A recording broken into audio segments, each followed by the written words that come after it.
That note, Ajay, would you like to, Dr. Ajay Sahai would like to tell our panelists, India is not just going to be looking at the United States. Very actively, there are a number of associations that are looking at taking their business to other countries. There are already plans in place. Sure, there may be some businesses that could get hit. There could be certain sectors that get hit. It could impact on jobs, so on and so forth. But by and large, a lot of Indian businesses are now looking at business beyond the United States because there's every possibility that these tariffs could continue.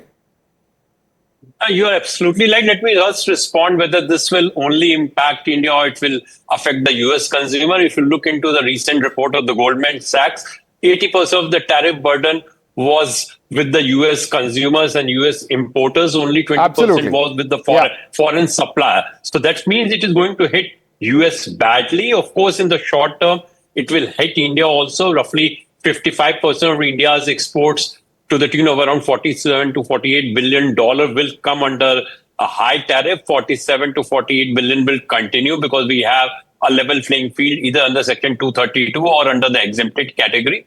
But I'm pretty sure in medium to long term, industry is looking into diversification, de-risking. The government is also providing them with a new free trade agreements, which are opening better market for India. And domestic market is equally encouraging. Though, of course, in short term, there will be challenges for the industry. US is, of course, one of our major export destinations.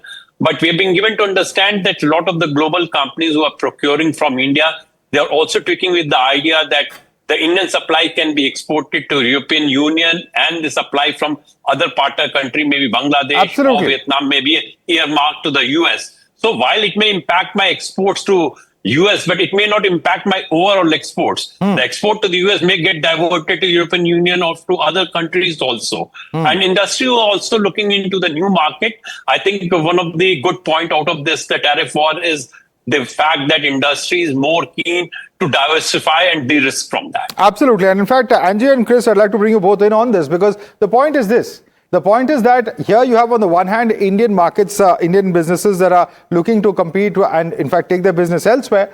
And look at the kind of agencies that are talking about the impact of US tariffs. We're talking about Standard & Poor's Global. We're talking about Moody's. We're talking about Fitch. They're saying the impact is little to nothing on the Indian economy. So what is this great impact that President Trump is talking about? Nobody seems to understand it. These aren't Indian companies, mind you. Many of them are headquartered in the United States. Yes. And again, this is a PR campaign. We don't expect this to be a long-term tariff. Hopefully, we can all play happily together. It's a PR campaign by the White House, you're saying?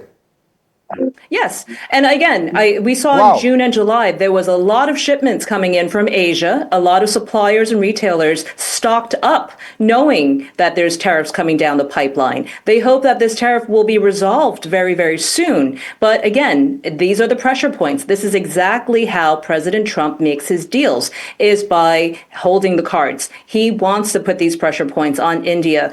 And hopefully good things will come of it. And hopefully this is a short-term.